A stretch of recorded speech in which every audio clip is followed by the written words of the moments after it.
Welcome to the Two Disabled Dudes podcast. We believe life is about how we react.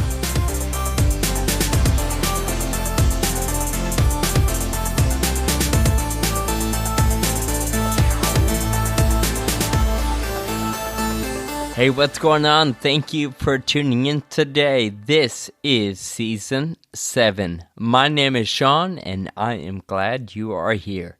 Kyle and I just had a couple months off, and we are excited to begin again. We're going to jump right in today, so buckle up.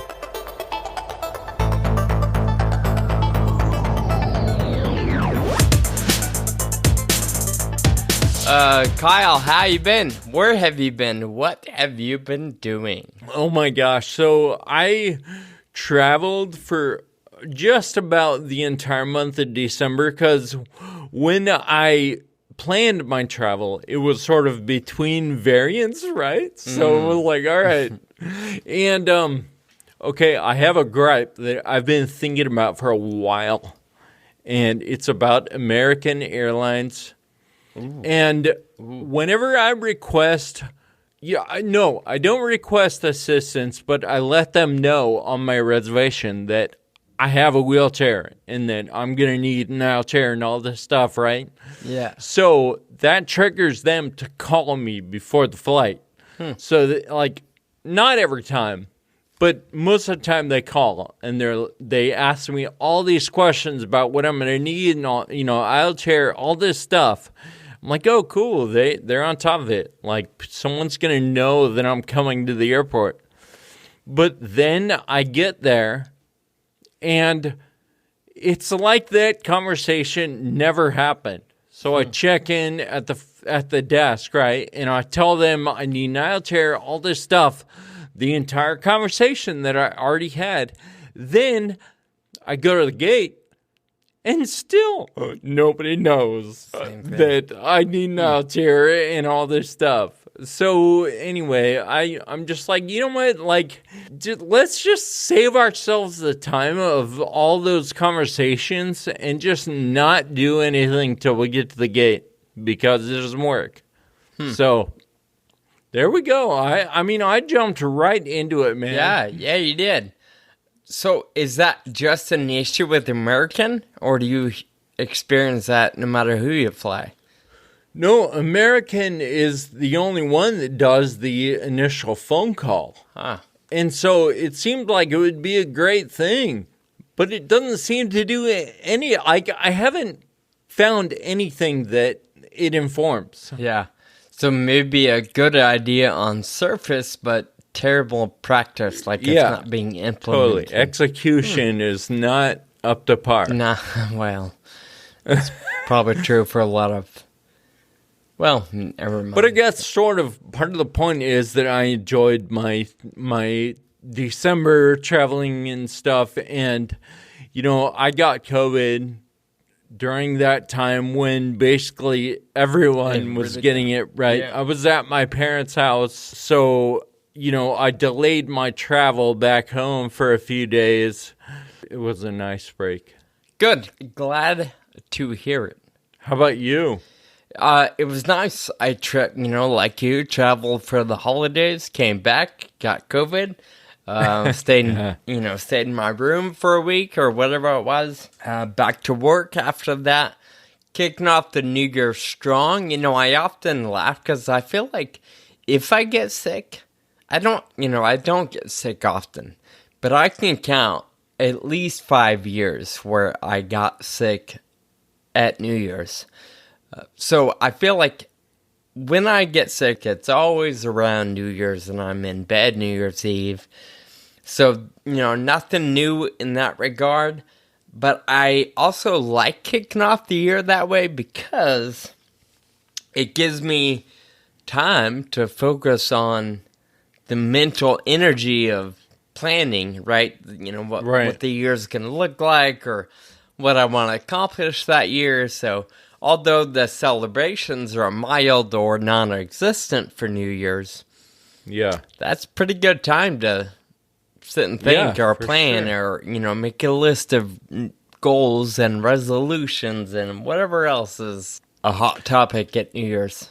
Yeah, and I imagine this time, especially with COVID, like you were feeling a little better within 4 or 5 days, but you probably still had to stay home from work, right? Yeah, So even better than that. I was feeling kind of, some symptoms were mild, like for 2 days. But I was energetic. I felt wide awake when I was home.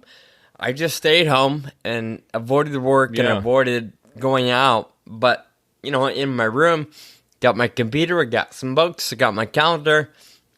So I felt like it was a very productive few days of being home. That's great. So glad to be back and glad to be in the saddle again for another season. We do have some exciting things in the works. In fact, we have already got a couple of interviews scheduled and booked, and in fact, a couple of them already recorded. Yep. So we've got some fun stuff in store for season 7. One of the things we're doing this season is a new segment.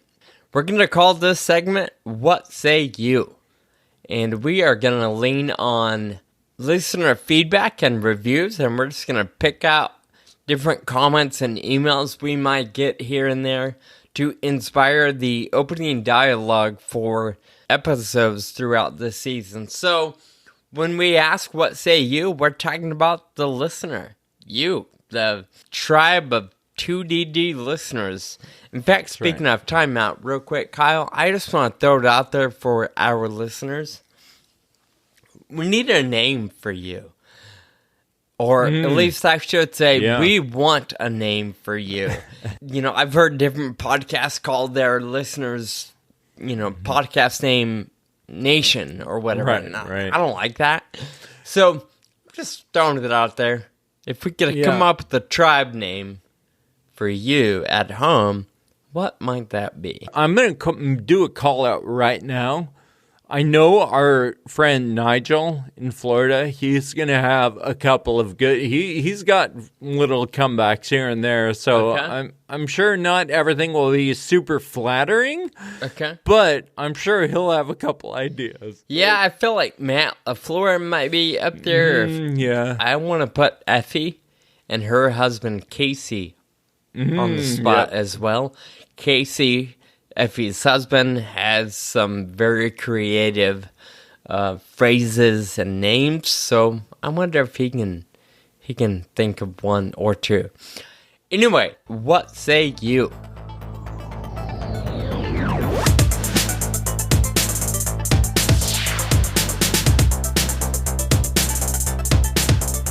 The one that's going to kick us off with this season is a review.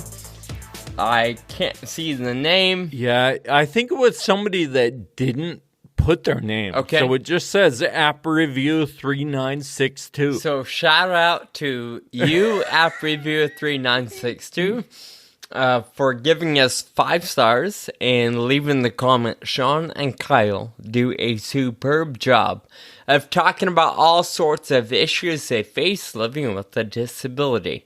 They also have a lot of interesting guests on the show, which make every week worth a listen. Would highly recommend this podcast for anyone. So, Kyle, would you agree? Do you think we're still living up to those standards? Do we still have interesting people? And are we doing okay at talking about all sorts of issues? Yeah, I would hope that we're doing a good job ourselves. We certainly are bolstered by the awesome guests that we have, and I'm glad this person mentioned all of our incredible guests. Is there a guest that really sticks out to you from the past that we've interviewed that you really enjoyed? Yeah, the one that comes to mind for me for interesting is Shelley Bowen. We had her in episode 140, so a couple seasons ago, but she came on the show talking about her brother and her experience in the rare disease community and how she advocates. I just remember how easy that conversation was, how much fun it was. She's a if I remember correctly, a Southern girl who just loves meeting people and doing what she can to influence change and create connection. And I had a blast with her, and she was such an easy individual to connect with and a lot of fun to get to know. So Shelly is one of my top interesting guests. I will agree with that. She was really good and so heartfelt. The one that sticks out to me is Anthony DiVirgilio. We talked to him in episode 156, all about how people with disabilities use technology to access lots of different things in society. And Anthony is just a really unassuming character that has a lot to say, and he's got a lot of experience in this area of technology. He invented a joystick that is allowing people with disabilities to play video games. And, we talked about the recurring theme that we have of airline access for people with disabilities. And anyway, it was just a great episode.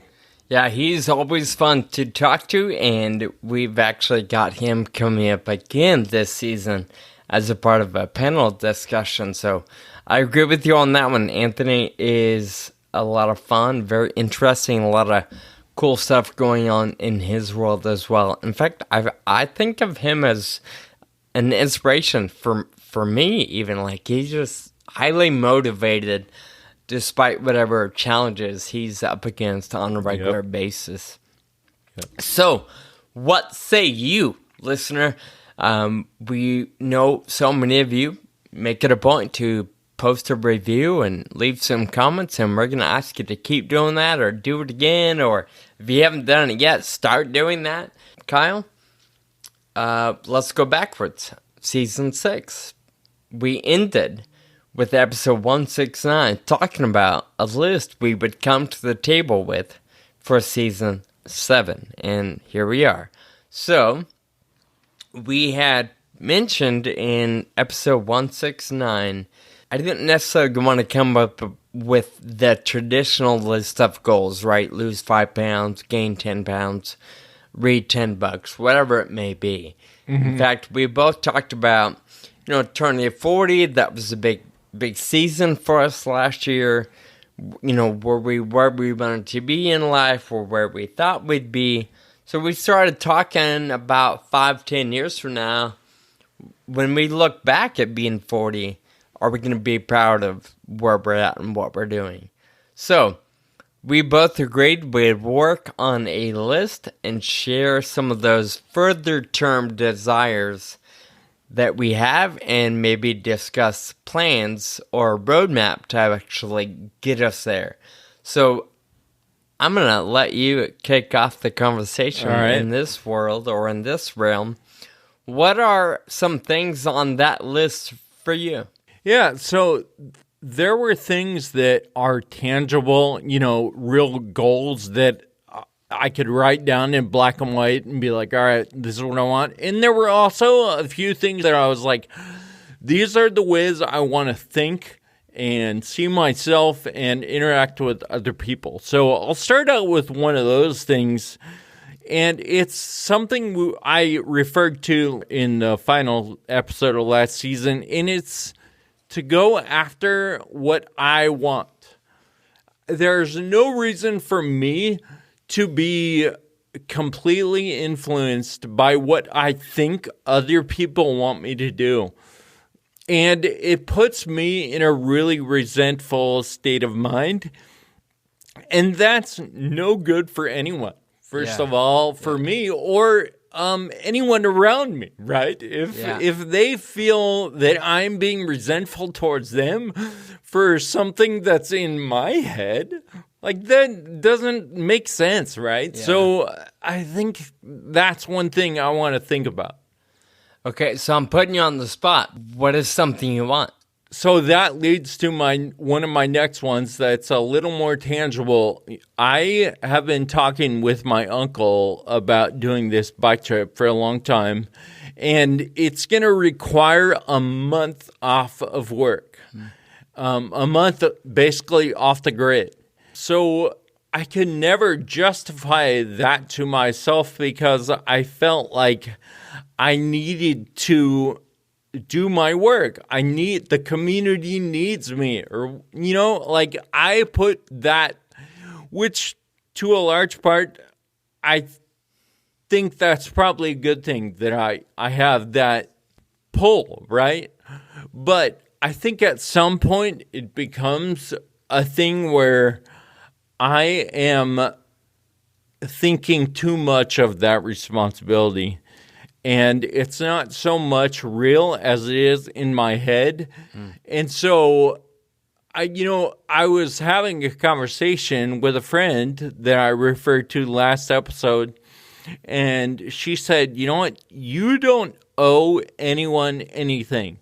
And I don't know. And looking around me, like, she was basically saying, like, we're all doing what we need to do.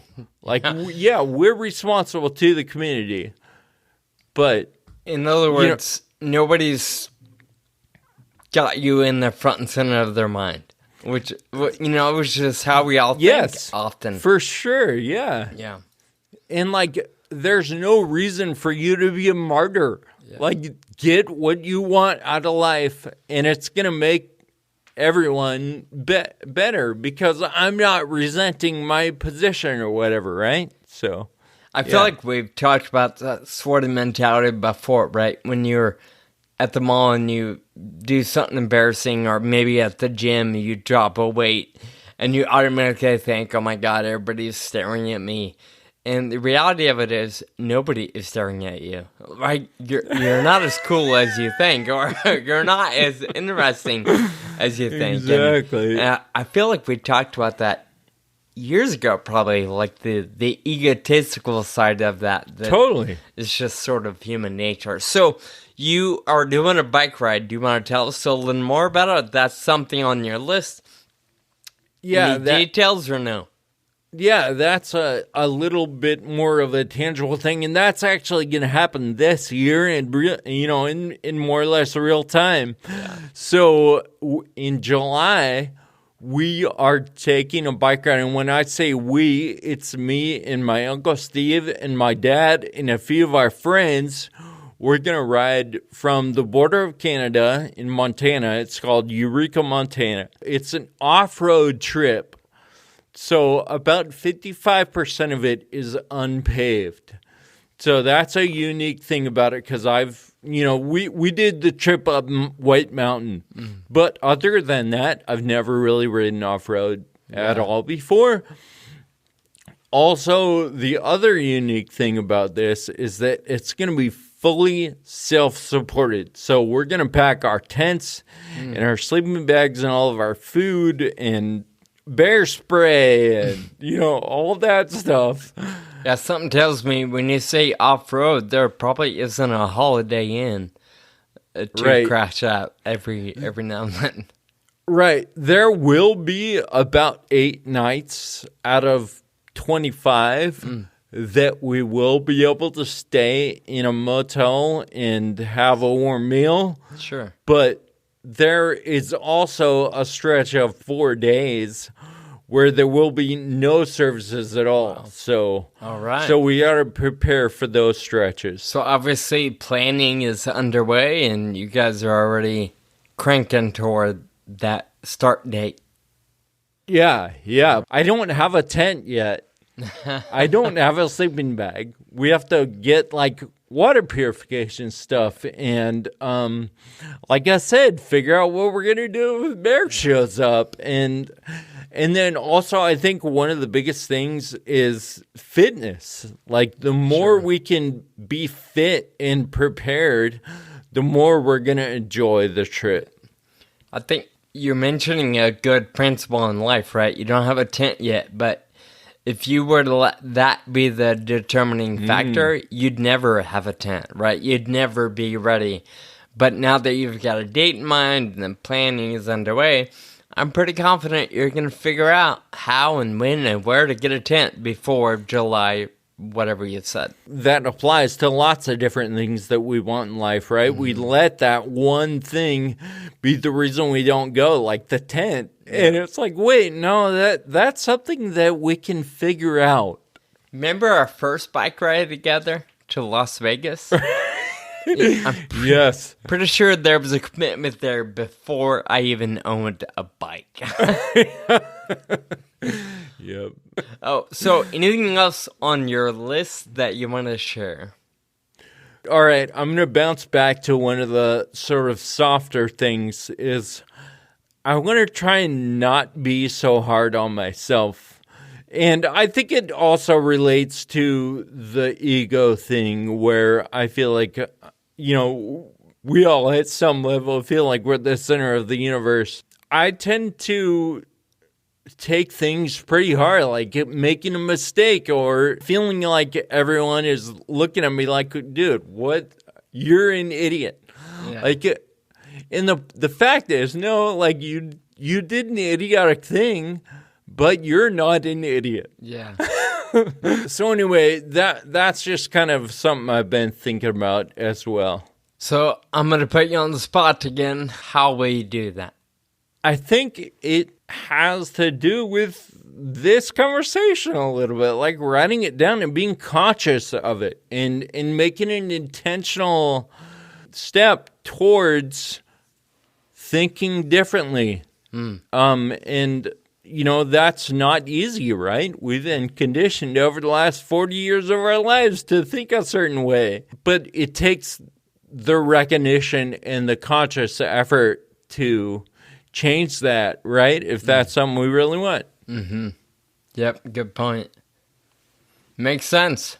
Besides the bike ride, that's a tangible, specific thing coming up in the next year. One of the things we talked about was being 45 or 50 and looking back and wanting to be proud of what we've done or accomplished. And what's another tangible that you can be proud of 5 or 10 years from now? So I just put one more tangible thing that I've been thinking about and taking action towards, and I want to pay my condo off in 10 years. 10 years or less. This year, I am contributing a little more each month to the principal than is required. So if I continue to do that and maybe next year step it up even a little more, it's going to get me closer and closer to less than 10 years. Sure. Cool. So have you been able to sit down and map out what it would take to get there in 10 years or less? I have not gotten that detailed yet. And sure, I certainly do think that's something that I want to do. But for now, I am contributing more than is required, and I plan to continue. Do you feel like you're in the hot seat right now? Because I'm definitely putting you in the hot seat. Because, personally, the whole point of the conversation, right, is to map out how you're going to get to where you want to be. So, right. I'm with you. I always said it. I want to buy a house. I'm going to buy a house. I'm going to get out of debt. But now I'm 40, almost 41. I'm not out of debt. I haven't bought a house yet. So we haven't done, in some areas of our life, we haven't done the road mapping that's required to get to where we want to be. So I would challenge you to go back to the drawing board on that one. If you want to get out in 10 years, what does that look like for you today? What does that mean you have to do today to move in that direction? Because come, 10 years from now, we're going to have this conversation. And it's either going to be, I hit it because I was disciplined every month or every week or every day.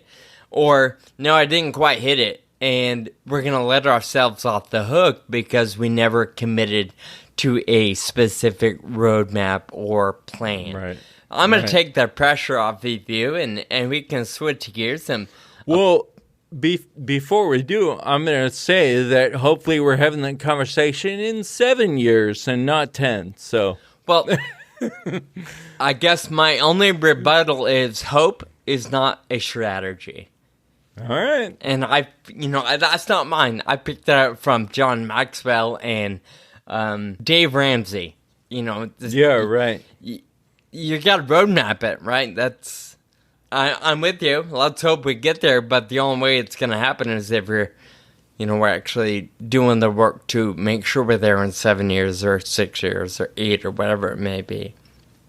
So that kind of takes me, we'll stay in the money realm because actually both mine are sort of related to money. The big one is purchasing a home, and I want to do that within 5 years.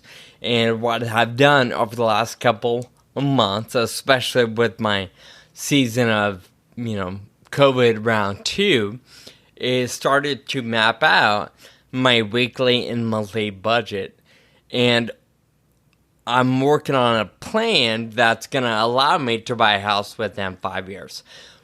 Of course, what I'm hoping for is that the market turns in a buyer's favor, not on interest rate.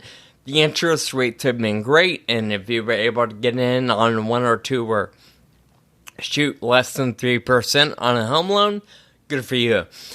And maybe I'm jealous, but what I'm hoping for is that home prices begin to drop again, similar to what we saw in 2008, 2009, because especially right now in this market, the cost of a home is just ridiculous.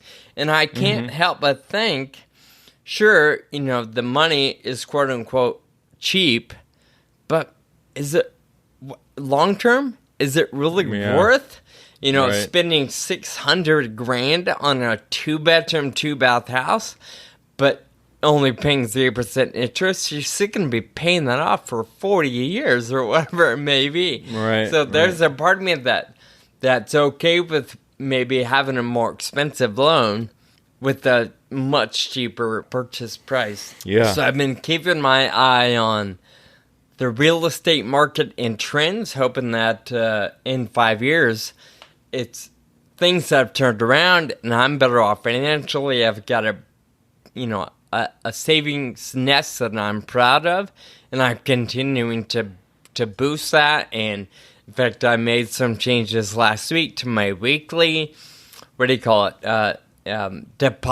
in the savings and 401k to just get me closer to that place where in 5 years or less, I can, I've got the keys to my own place. So I want to point out something that you said it 3 times. You used the word hope, and I hope that interest rates will go down. I hope that prices will go down. What if that doesn't happen? Are you still committed to the 5 years? Yep, I'm still in a place where I'm buying a house within 5 years. All right. That's awesome. The strategy is going to get me there no matter what. It's just a matter of, am I going to get a good rate or am I going to get a good home price? Right. It'd be awesome if I could do both. Those 2 elements are out of my control, right? Right. To an extent. Yeah, I mean, partly there's the preparation for neither of those things will be in your favor, right? Oh, totally. So, yeah. And some of that's going to depend on my second one on the list, and that has to do with income, where I'm at financially or career-wise. And, of course, what market I want to be in. Am I going to try to stay in California? Like I mentioned, that kind of leads into the second one. Part of the 5-year plan is to move to a place in my career where I am either, you could call it self-employed, or just, I'd like to think of it as a flexible independence. I'm not going to be financially independent and not be able to work, right? I don't anticipate winning the lottery, especially since I don't play it. But I'd like to be at a place where I'm not tied to a certain region. I love my job, and it's been a lot of fun, and I don't, I'm not giving my 5-year notice right now or anything, but my job doesn't exist outside of this region. And my plan is to work toward building the nonprofit speaking engagements and get to a place where I can be a little more flexible.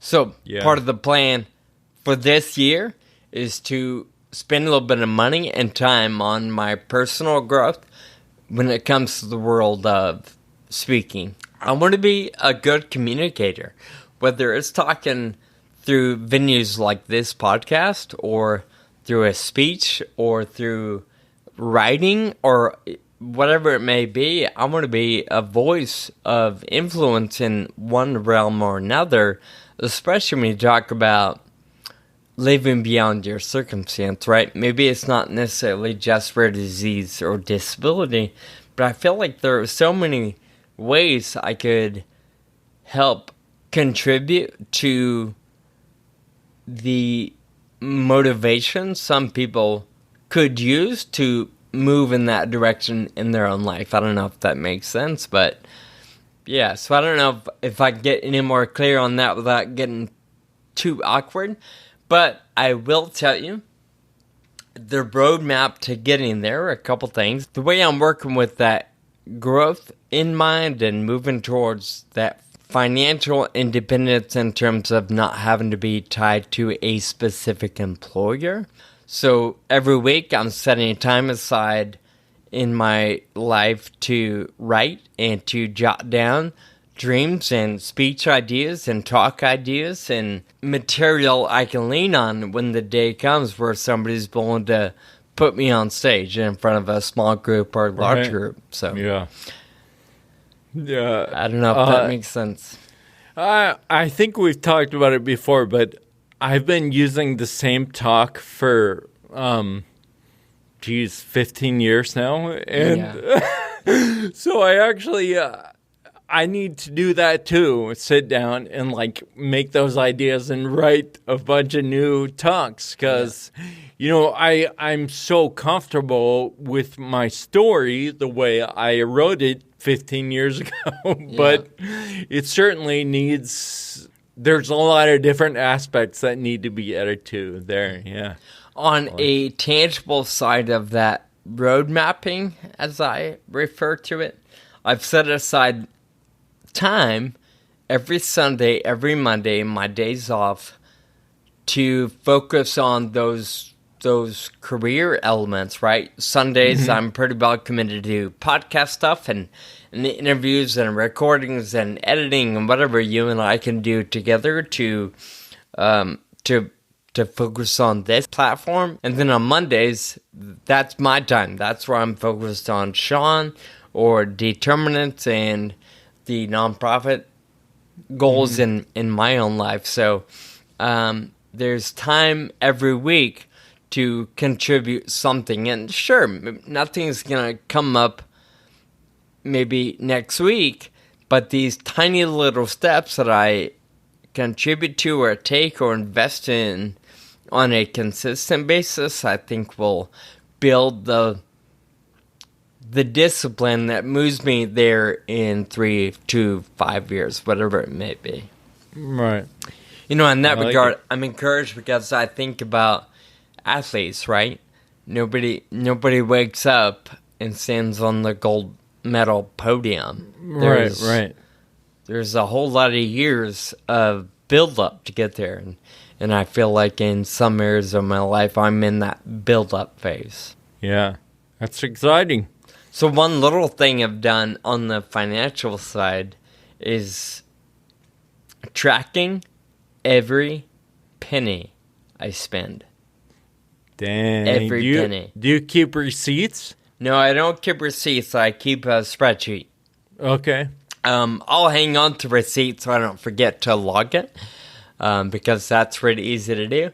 But I was actually inspired by a fellow rare disease friend and somebody we had on the show a long time ago. But our friend Katie Stevens with Team Telomere, she was on the show early on. I saw her post last year.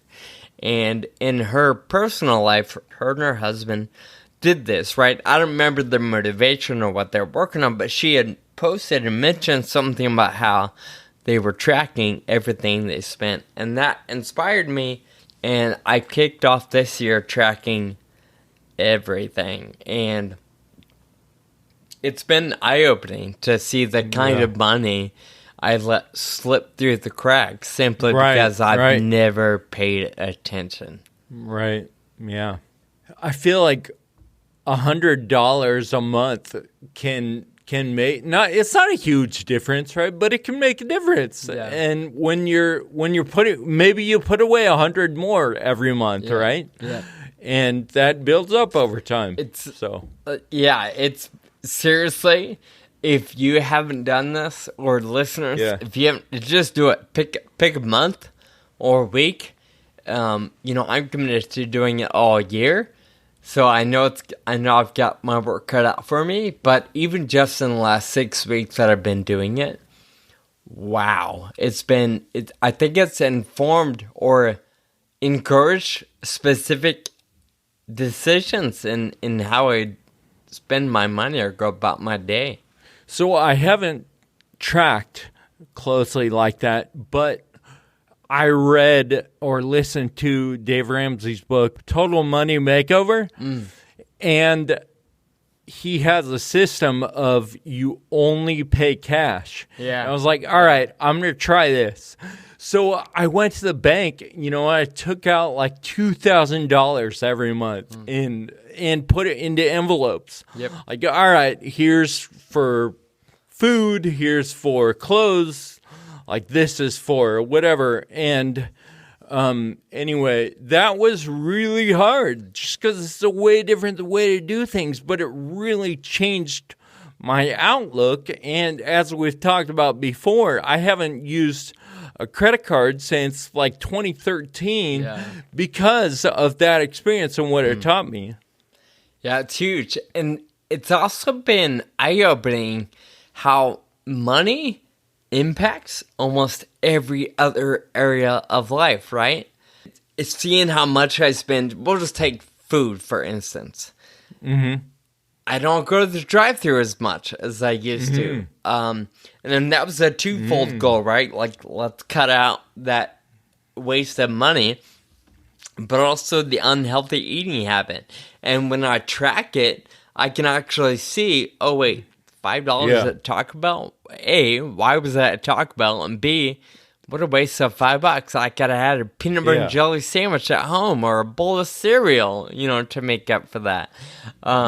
So it's actually been, I have noticed the benefit across the board, not just in, I'm $5 or $7 closer to buying a house. Okay. It's actually helping. I don't even know how to explain it. That's a good point.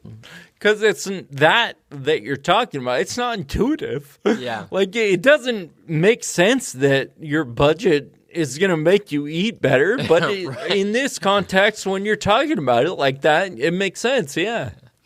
I don't know exactly where it comes from, but that whole notion that if you improve in one area of your life, every other area tends to rise with the tide, right? And I've been pretty well dedicated to tracking my spending. And whether it's related or unrelated, I've also been pretty committed to tracking exactly what I do in the gym and what days I go to the gym and how food or nutrition supports my exercise goals and the time management of this podcast and my personal life and determinants and whatever else I do. So in a sense, it all feels like it's working together, and it's been a stronger start to a new year than I feel like I've ever experienced in the past. That's really encouraging because there's so much that we can improve. And at some level, it's like, all right, where the heck do I start? But sort of what you're saying is just work on one thing. Just pick one. It's going to snowball at some level, yeah. Yeah, as I've gotten precise with money, it's also encouraged me to take the time to get precise in my weekly rhythm registry and tracking the performance of the things that are important to me on a daily basis. It's encouraged me to track my exercise and the gym routine and all these little things, all because I started with the idea of tracking every penny I spend. Right. Yeah. That's cool. I'll even tell you that includes gift cards or gifts. Somebody that you receive. Like if somebody gives me, a $10 Starbucks card, that's not free money that I don't track. Right, if I spend when I spend that money, I log it. So it may not be money necessarily coming out of my checking account, but it's still money that I possessed or resource I possessed and chose to let that resource go. Yeah, that's a good point, because I feel like when we do these things where we try and be strict, we always find a little way to cheat, right? Yep. And if you don't let yourself do that, it just contributes to a more like true representation of what's going on. Yeah. Well, Sean, I really appreciate this conversation, because I think there are a lot of tangible things that come out, and lots of things, of course, for me to think about, but hopefully for our listeners as well. So thanks so much. We do need to move on to our thank you notes. So who do you have to thank today? I've got a repeat. Today, I've said thank you to my Aunt Teresa and Uncle Rich before. In fact, last year, they were so incredible in supporting my mother when her husband died. And all around, just generous and incredibly kind, helpful, present family members. So I enjoy them immensely. I got to spend Thanksgiving at their house. My mom went out there for a month, and I went out for a week, and we just had a blast. And mostly because of, again, their generosity and how willing they are to just have a good time, play games, show you their world. They love us. We love them. I love them. And my aunt is the only one that has a specific nickname for me, and she's the only one that can say it. So, I was going to say, what is the nickname? Yep. Shout out to my Aunt Teresa and Uncle Rich for just the way they love. Yeah. Awesome. I like that one. What about yours? Who's your thank you? My thank you goes out to my parents, specifically because I was sick with COVID over the holidays. I extended my stay there, which was wonderful. And, they act like they love having me at their house. So, and I'm sure that's genuine. I really do. But, just being able to have that place to post up for a few days and take care of myself before going back out into the world. I just really appreciate having a home that loves me and that I can take shelter in when I need to. So thank you to Mike and Diana Bryant.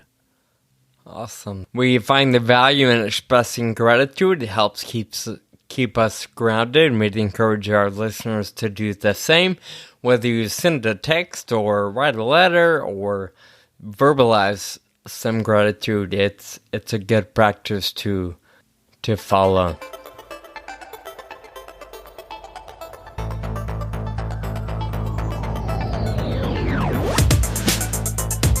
Hey, thank you once again for listening today and being a part of the Two Disabled Dudes process with Kyle and I. We are grateful for listeners like you. And one thing that really is helpful and valuable for the show is every time you like it or share it with a friend. So please continue to do so. If you haven't subscribed yet, do that as well so you never miss an episode.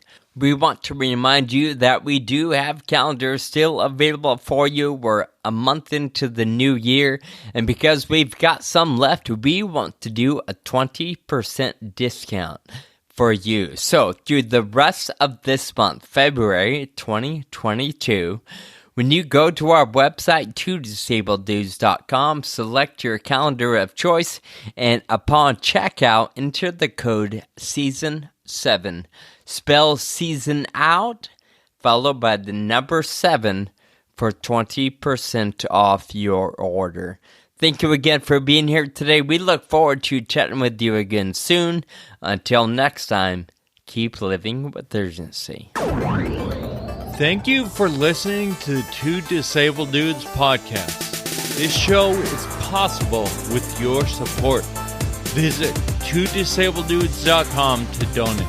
Connect with us on Facebook, Twitter, and Instagram. And be sure to subscribe on your favorite podcast app.